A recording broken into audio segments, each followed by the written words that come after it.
Alors, dans la deuxième partie de ce mini-exercice, il s'agit donc de calculer l'aire latérale d'une sphère. Donc on connaît le résultat, hein, qui est 4 pi r carré, mais en appliquant la formule de l'intégrale, donc c'est 2 pi, hein, comme dit la formule, racine de... Alors, pareil, hein, on considère un demi-cercle comme ça, entre moins r et puis plus r, et puis on sait que l'équation de cette fonction ici, c'est racine carrée de r carré moins x carré. Donc ici, on va faire l'intégrale de ça. Et donc, alors on a aussi f' de x, hein, on peut le déterminer. F' de x, c'est donc moins...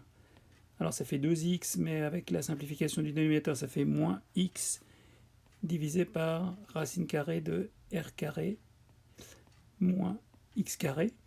Et donc l'intégrale devient donc entre moins r et puis plus r. Donc f de x, c'est donc racine de r carré moins x carré fois racine carrée de donc 1 plus donc moins x sur racine de r carré moins x carré au carré dx. Et donc en simplifiant, on obtient 2pi fois donc une primitive, enfin une intégrale entre moins r et plus r de...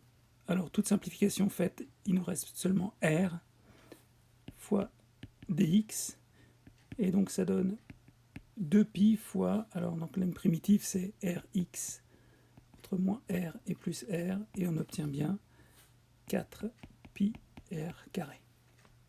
Alors dans cet exercice 45, on doit donc calculer l'aire d'un miroir parabolique. Donc l'aire de cette courbe, la courbe ici décrite de ce miroir parabolique, c'est y carré est égal à 16x, donc ça implique comme fonction y est égal à 4 fois racine de x, et puis donc ça veut dire que f de x égale 4 racine de x, et donc f' de x c'est égal à 2 sur racine de x dans l'intervalle 0, 1, et donc en appliquant la formule, on a a est égal à 2pi fois l'intégrale entre 0 et 1 de f de x, donc 4 racine de x fois racine de 1 plus donc la dérivée 2 sur racine de x au carré, et puis dx. Alors si on fait ça, on peut le 4 pi, le 4 on peut le sortir devant, et après simplification, on obtient 8 pi fois l'intégrale entre 0 et 1 de racine de x plus 4 dx.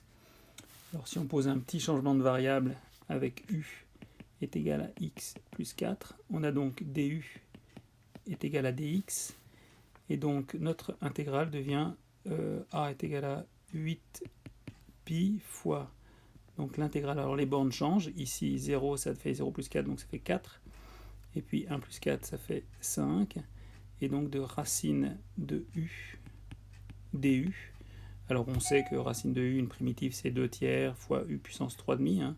Donc ça fait 8 fois 2 tiers pi, entre parenthèses, donc u puissance 3,5, et entre 4 et 5, ce qui donne donc 16 tiers de pi, fois, alors en 5 ça fait 5 racines de 5, et puis en 4 ça fait 4 fois racine de 4, c'est-à-dire 2, donc ça fait moins 8, et ça donne à peu près 53,3.